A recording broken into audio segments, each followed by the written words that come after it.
And it's now a great pleasure and an honor to introduce the next thing that's going to happen, which is a fireside chat.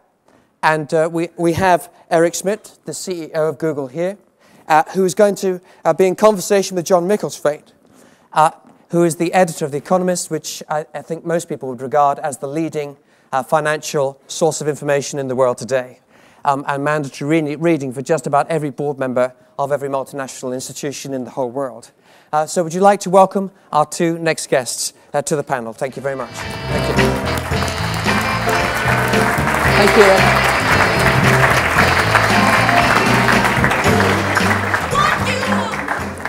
Which is it? Where'd you like us to be? Okay, thank you. Thank you very much. I'm John Micklethwait, rather obviously. This is a difficult assignment for two reasons. The first is that I think my main job here is just to fire a couple of questions at Eric and then open it up to the floor. And the second reason why it's difficult is because essentially Eric is the host here.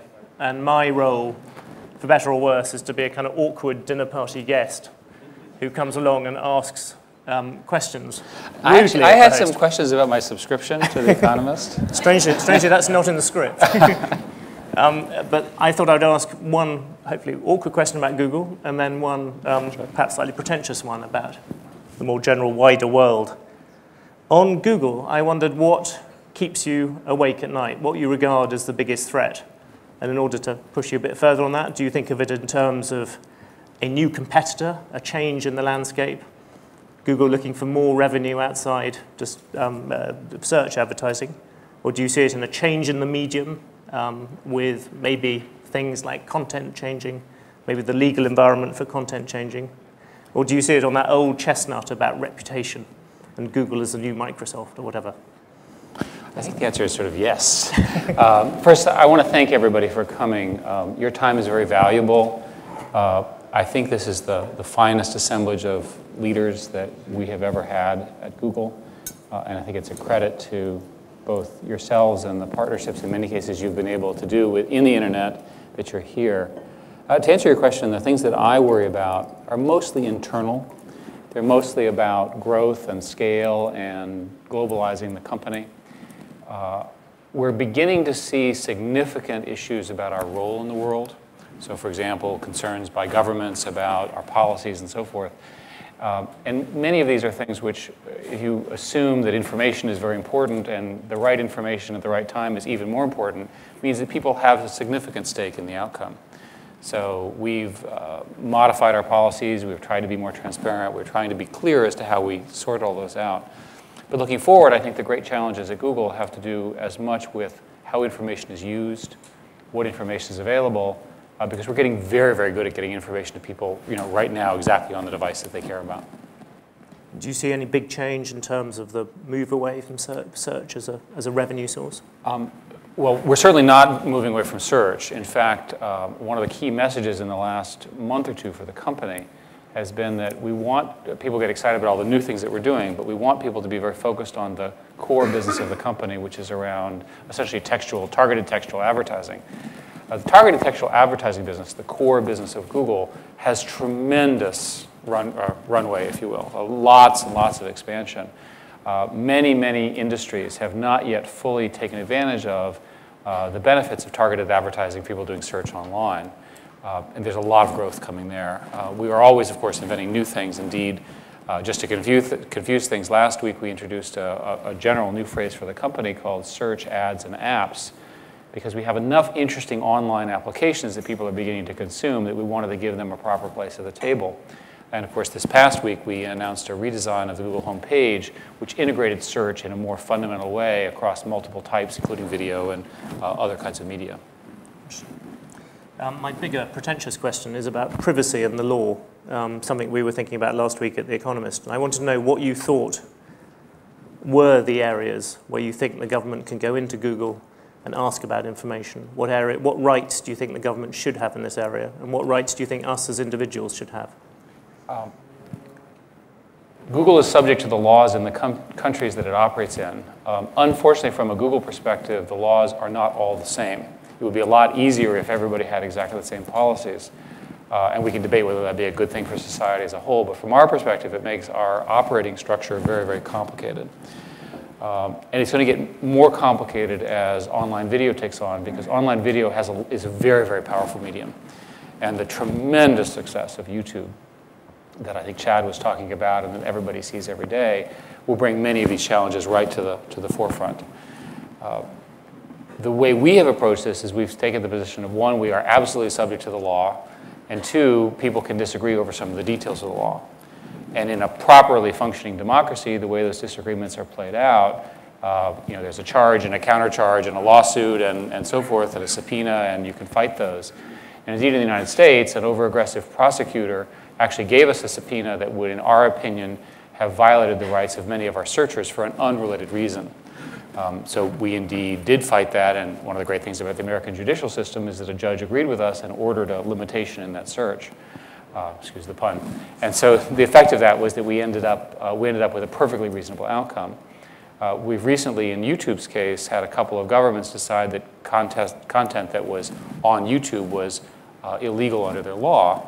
And we have our own lawyers, and we agreed, and those particular videos, which is a very, very small handful, were in fact removed from the standpoint of that audience. So that's an example where we are dealing with the law.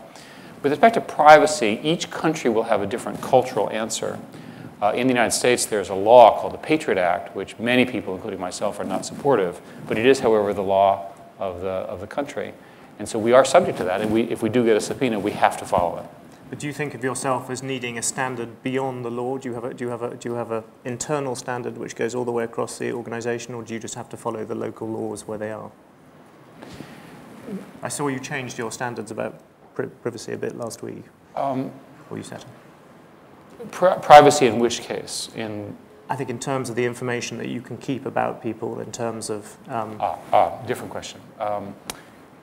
Another thing that we've done is we've historically kept logs of all of our users' search, which would be difficult, but at least theoretically possible to track down to that individual. And after a lot of discussion, we decided that this was not such a great idea, especially from a perpetual perspective. So we announced a policy that log data retention, as it's called, would essentially the logs that we keep would be automatically expiring unless the user asks for them to be maintained, which most users would not. Somewhere between 18 and 24 months. And there are different laws that apply to whether it's 18 or 24 months.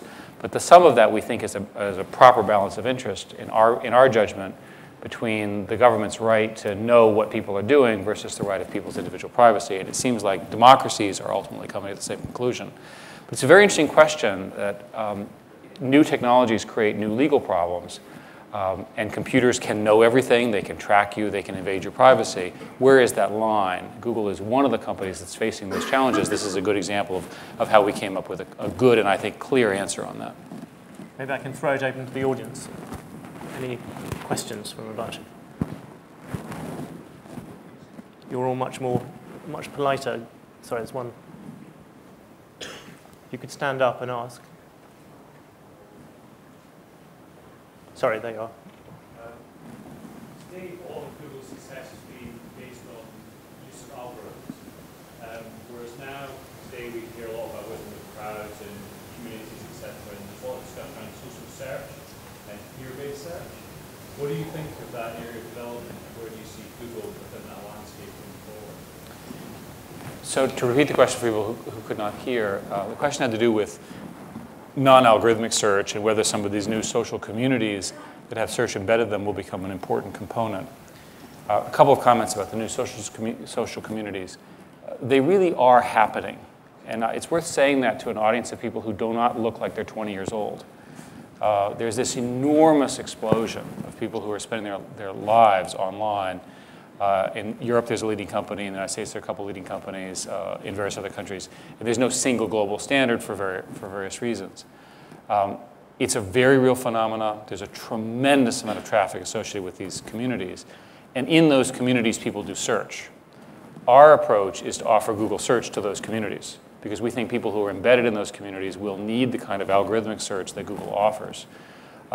We in no way believe that search at the scale that we do it can be done with anything less than the best algorithms, the best computing approaches, and the best databases, which indeed Google we think has. So that's the effect of this is people will spend more and more time in these communities, but we believe that they will use Google search to do so. Gentleman at the microphone. Yeah. If other people want to ask questions, maybe they could fall in behind the microphones. Sorry. Hi, I'm Martin Varsavsky of Phone. I had a question about not life online in terms of communities, but computing online, meaning Gmail, documents, spreadsheets, and more doing your computing online. Would you say that's a minor project at Google, or it's a major project at Google? It's a very significant, and hi Martin, it's a major project at Google, and it goes something like this. My guess is everyone here in the audience has a mobile phone with them. And my guess, if I reached over and grabbed it from you, you'd be very upset. You probably carry it with you most of the hours that you're awake, and you'd be very upset if you can't find it. This new device will be the primary way in which people will use the internet over some number of years. So now we have a device which is incredibly personal, incredibly powerful, and incredibly attached to you. You're going to use that device. And the reason I use mobile because I think it illustrates the point. The same is true of personal computers and Macs. This new lifestyle is a lifestyle where you're on the go and you're mobile and you're doing it all the time. You don't just wait and then go home at night or go to your office and do it. It's always with you.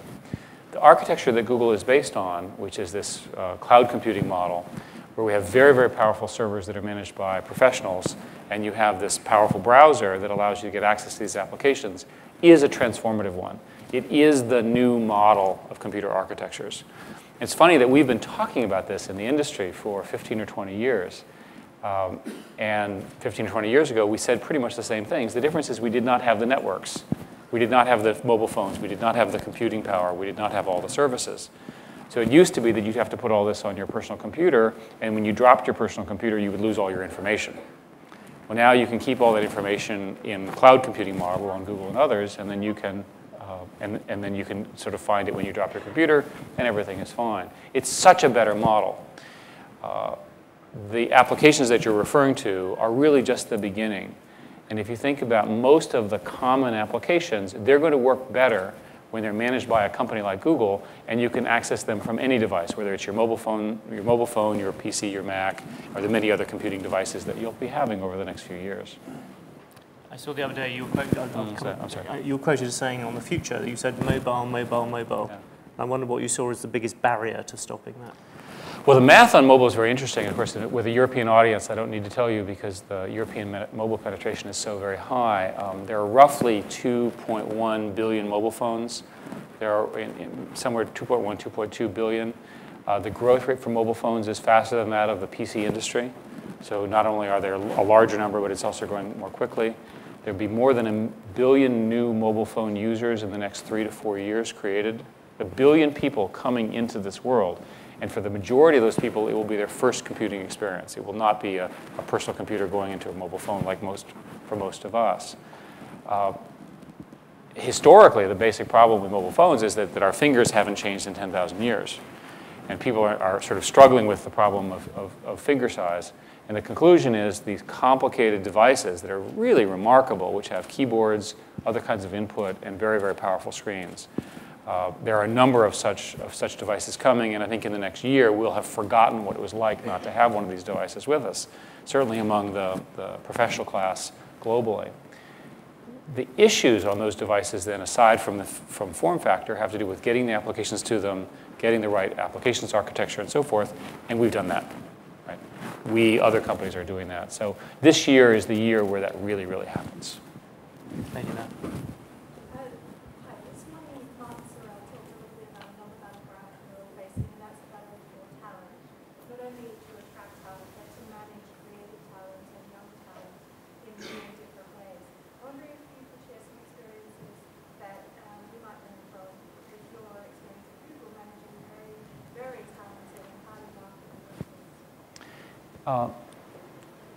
Google has an unusual way of recruiting people.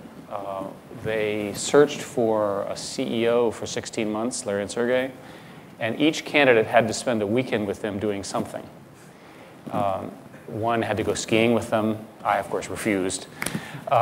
And the notion of recruiting is such a personal thing that people think of it as systematic, but in fact, it's really about exceptional people and the exceptional things that they do.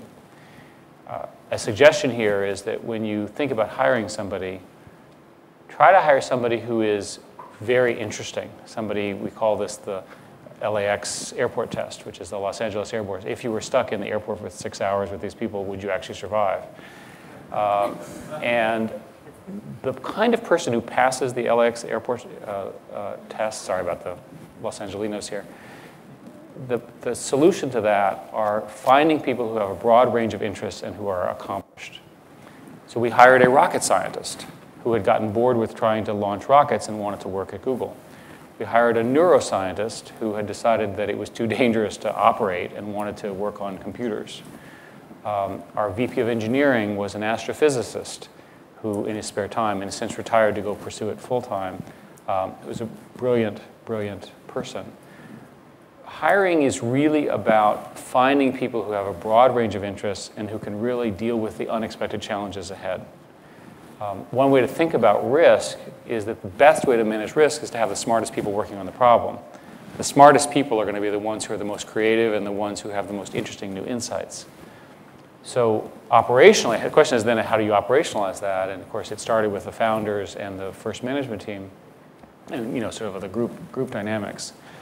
And another group that I know, it's a venture capital firm, had a rule that they would only hire somebody who, when you walked down the hall and you looked in their office, you would want to smile at them every day for the next 10 years. So that was another test. So these things are very important in terms of building an acceptable culture and a sense of accomplishment.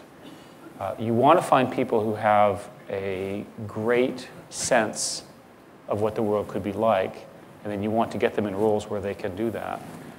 And they'll know, and they themselves will help you find other people. Another insight, as we've grown, and the company, of course, is now a much larger company, we were concerned that we were hiring the wrong people, especially in some groups where we didn't have a lot of oversight, because we're growing very quickly. So Larry one day suggested, why don't we just review all the hiring in the company? And I said, you can't do this. And Larry said, sure we can. So today, the senior executives of the company review every hire in the company every week, just to make sure. And hiring turns out to be where a lot of the mistakes are made, not just on the people, but in fact in expanding the wrong organization or investing in the wrong area, and it's where you catch them. For an outsider, the competitive landscape seems to be heating up over the past couple of weeks. So I'd love you to comment on that with what's going on with WPP buying 24/7, and specifically address Microsoft, both in terms of Quantive, but also what they did with their mobile acquisition in the form of Tell Me. In what context of competition? Just your sense about the competitive landscape and whether it's actually accelerating or not really, and how concerned you are about it. Or not. Since our IPO and since the business success of the company, I think any questions as to the value of targeted text advertising and sort of the economic value of this return-based businesses has been eliminated by people's minds. I think everyone now understands that advertising that's done in a more targeted way is going to be more valuable. So many of the companies that you named are much more valuable today than they were 3 or 4 years ago, simply because people now understand that the model that they've been pursuing for many, many years, in fact, was the right one. In DoubleClick's case, DoubleClick actually was a pioneer in this. They did this for 5 or 6 years. So that's, again, partly why we were attracted to them. Google has not been very focused on our competitors. We've preferred to focus on our strategy in solving end-user problems. So we're not as, we've not particularly analyzed the question that you asked. My own view is that the consolidation that you're describing is a natural next step in the evolution of the market. That when you see a market like this exploding, first you have 100 different choices, and then they always end up consolidating down to a few layers of which we want Google to be one. I don't agree that there's any particular change in competition. I think the market has always been competitive, and I think that this is the next stage in that competitiveness. Microsoft has always wanted to enter the search business, has always wanted to enter this kind of targeted advertising business. This is the next step in their evolution of trying to do that. Do you think they're finally getting it right? Well, they haven't done the acquisition yet. They've just announced it. So, Hi, Eric. I'm Brian McBride. I run Amazon here locally in the UK, and we've got a good relationship with, you know, Nikesh and Dennis and your teams here. But how would you address the concerns that some people might have about the number of places that you're going to choose to play in the internet and the e-commerce food chain? Your revenues in the UK are, you know, approaching that of the national print market. You've bought DoubleClick. You've got a payments instrument. You've got a shopping portal. And is there a danger that you'll be seen as the Microsoft of this industry, where you're perhaps threatening to control a number of the entry and the key points in the chain? I worry about the perception, because I think it's a perception I'm beginning to hear. And we've talked a lot about how this is, in fact, different from the last movie. The next movie is different from the last movie. One has to do with the fact that the company is run on a different platform. It's run on an open source platform. It's much, much more partner focused, for example, than Microsoft ever was. And we share in revenue in ways that Microsoft never did. Another is that we're very end user focused, and that our success comes from end user growth, and then our advertising partnerships and other revenue comes along. It's analogous to using The Economist as an example. The Economist, which has great circulation, the advertisers advertise in The Economist because it has the circulation. If it had no circulation, the advertisers would go somewhere else. It's obvious if you think about it in that context. From the standpoint of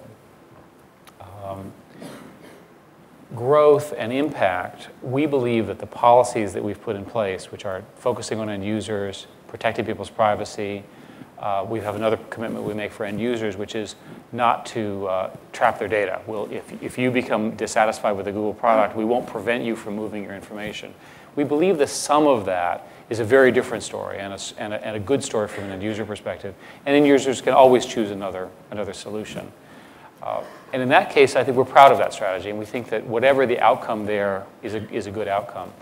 We're not very focused on the size and the numbers, the revenue numbers that you described, because in fact, although the numbers you quoted are large numbers, they're a drop in the bucket compared to the total size of, for example, the advertising industry.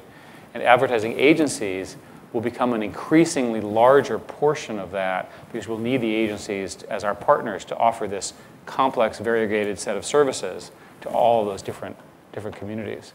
So I think one of the key messages here is that to the degree that we're the innovator in advertising solutions for these end users that are so precious for us, we need partners who can extend that reach. We don't have the people, we don't have the knowledge, we don't have the tools. And it's very real. We really do need those partnerships.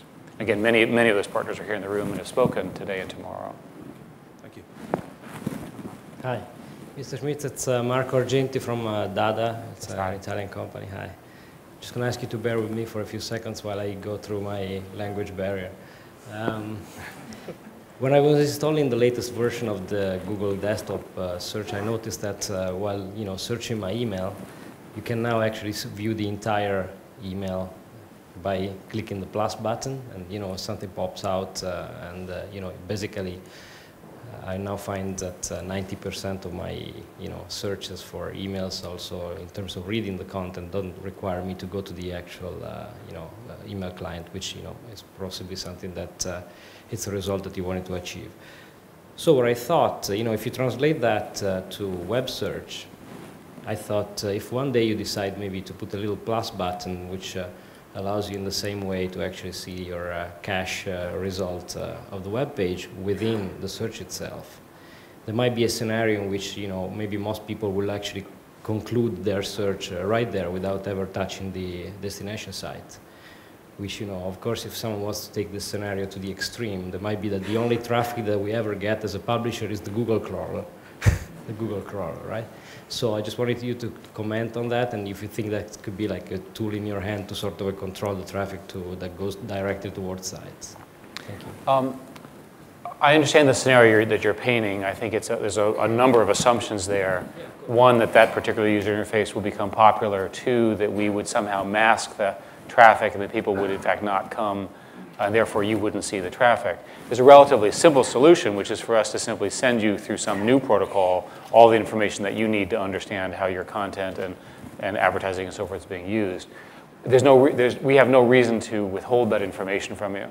So if the scenario you described occurred, which I think is probably unlikely, we would want to make sure that you got the measurement tools, you knew what was going on, and that you were not being robbed in any way of access to that information. I'm just saying that it might be even more useful for the end user to terminate the search for they were looking for without actually physically having to go to the site. I understand. And we have to be very careful because we do not ourselves host the content. We think of ourselves as the fastest way to get to the content.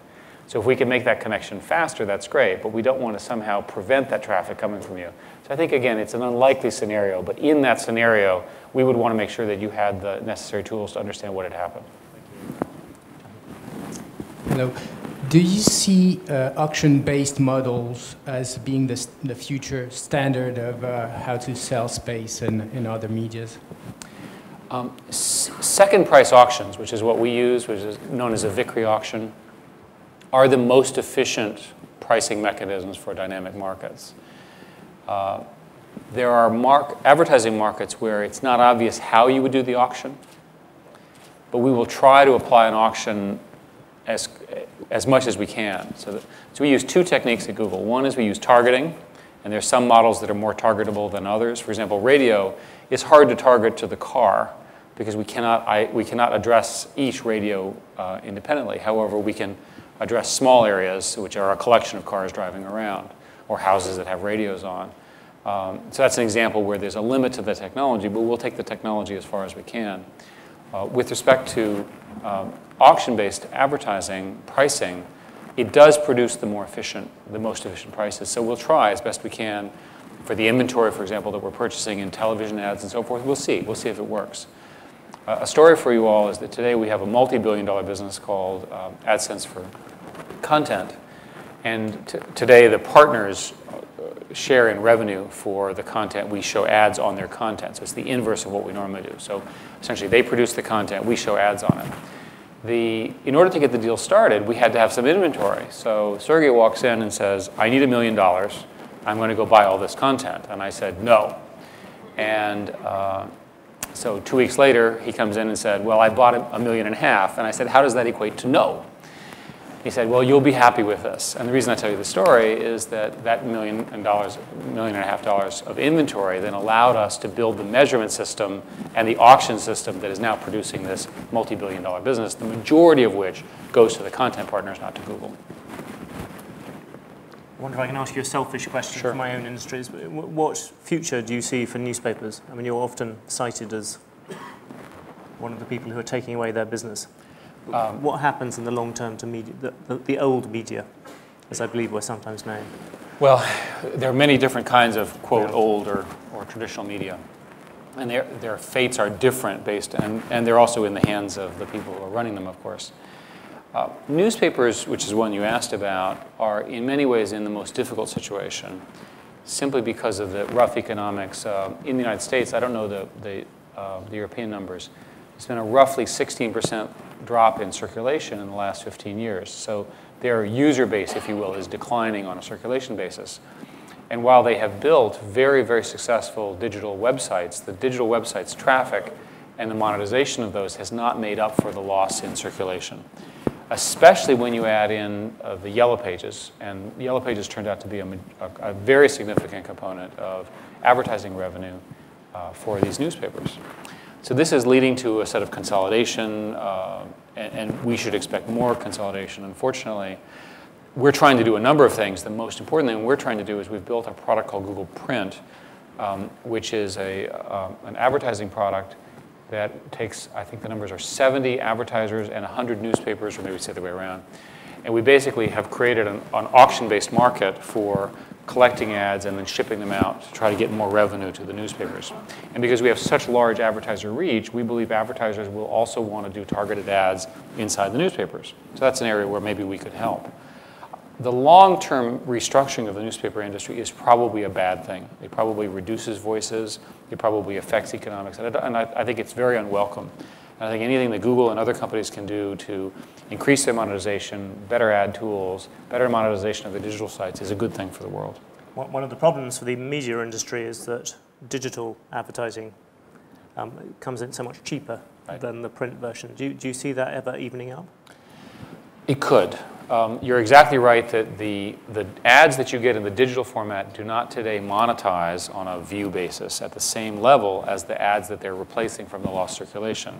However, we have seen over the years improvements in ad technology and algorithms that give us much, much better monetization. So there's every reason to believe that will improve, and anything that we can do to increase the slope of that with either more choices, better targeting, more advertising, expanding the market is a win. It's a free consultancy for The Economist. Hi, I have a question with regards to AdSense, as you mentioned earlier. Steve Ballmer called Google a one-trick pony a couple weeks or month back. And yet the last figures I saw was 46% of your ad revenue actually comes from AdSense. So the blogosphere is growing, communities are growing, and you built a money-making machine that's actually growing with the web. Now, why don't you have any competition on that? I mean, you do, but not from the biggest, from your biggest competitors. Why don't they get it? I'm not sure that I want to tell them. Can you tell us? AdSense for content has been hugely successful, and the model has been out long enough that I am surprised that others have not been able to enter the market. We use particularly good targeting algorithms. AdSense for content, the AdSense product itself, reads the page, the content, and using artificial intelligence techniques actually figures out what the page is about. This is a very important innovation at Google, and I don't think has been replicated. And my guess is it's the targeting. They're literally just better technology to do the ad targeting, which is, of course, a core component of what Google does. Thank you. Well, we're just about running out of time. If there's one more question, we could allow that. Yes, sir. Sorry. Google in 5 years, what will be the same, what will be different? Be interested in your big picture. So the question was, Google in 5 years, what will be the same, what will be different? From an end user perspective, we are very, very early in the amount of information that we'll have in Google. I know it seems like Google has a lot of information, but compared to the total amount of available information, especially information that has been very difficult to get in proprietary databases, behind firewalls, and so forth, we don't have all of that information. Furthermore, the rate at which information is being produced is now accelerating because of the advent of all these new devices, video and so forth and so on. So Google in 5 years will be much, much bigger in terms of information. The algorithms will continue to be better. One of the things that's happening is we're getting better at personalization. We have a product called iGoogle, which people use where you can personalize Google. And one of the things that it does is it also gives you personalized search results. It actually gives you better answers because of who you are. Now, if you don't want to be if you don't have personalized search results, you can just turn it off. So again, user control is very important here. But the basic idea here is that by having more information that's more personal, we can eventually get to our goal. And our goal is that you ask Google a question, and it gives you exactly one answer, which is always the right answer. And furthermore, that Google be able to answer questions that we cannot answer today, like, what should I do tomorrow? Pretty reasonable question. A lot of people ask that question. Where should I go? What job should I take? What do you foresee as my future? And we can have a lot of fun with that. But the important thing is that we cannot even ask the most basic hypothetical questions because we don't know enough about you. We don't know enough about who you are, what you care about, and where your place is in the world. That's perhaps the most important expansion. Another component of Google's expansion will be the impact that we're going to have on advertising. As our advertising business grows and as the partnerships that we're talking about here globalize, we'll see many, many more partnerships and much more targeted advertising in places where there historically was not. We have a major, major radio project which has been well discussed We have online video advertising, display ads, which have been very widely discussed. And we're entering the television advertising market with a set of trials in different technologies. Some of those are going to be hugely successful. When Google operates, we don't necessarily know which ones, but we know how to measure it, and so we know it will be the same.